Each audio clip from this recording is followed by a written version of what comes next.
Hi, I'm Cynthia Soda from Soda Pop Design Inc. and we are currently sitting in my master bathroom. So the reason that we started this reno was because we actually had mold in the shower, and because I'm the type of person that likes to do things once and right, we decided to just push the proverbial TNT button and do the whole thing the right way. My must-haves for this bathroom were definitely heated floors.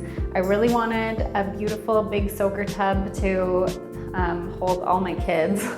And I definitely wanted a zero threshold going into my shower. So I wanted a very European modern aesthetic.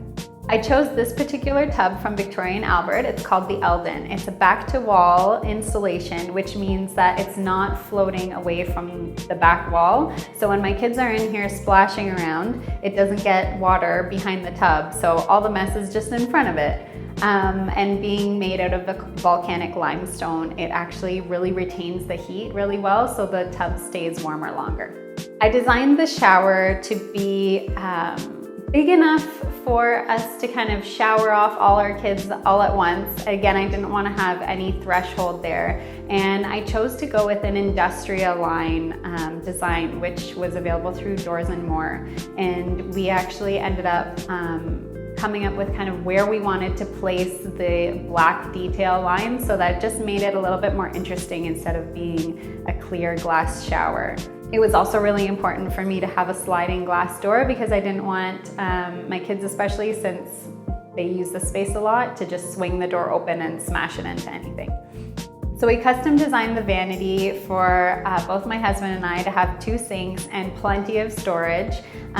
We used all touch latch drawers because I really wanted that minimalist aesthetic with no handles.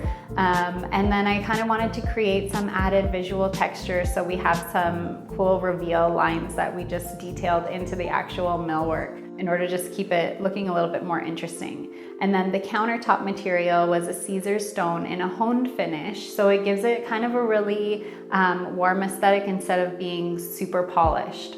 Aside from my shower and my tub, my favorite elements in here are the textured tile wall that we did behind the vanity. I really like my bubble fixture above my bathtub, and we actually also installed a vent that has an integrated Bluetooth speaker, so when I turn the vent on and I'm sitting in showering or bathing, I can just kind of listen to music instead of the vent running. So even though the reason that we started this entire renovation was because of mold in our shower, we're left with a pretty awesome space that when we go away on vacation, we can't wait to come back to.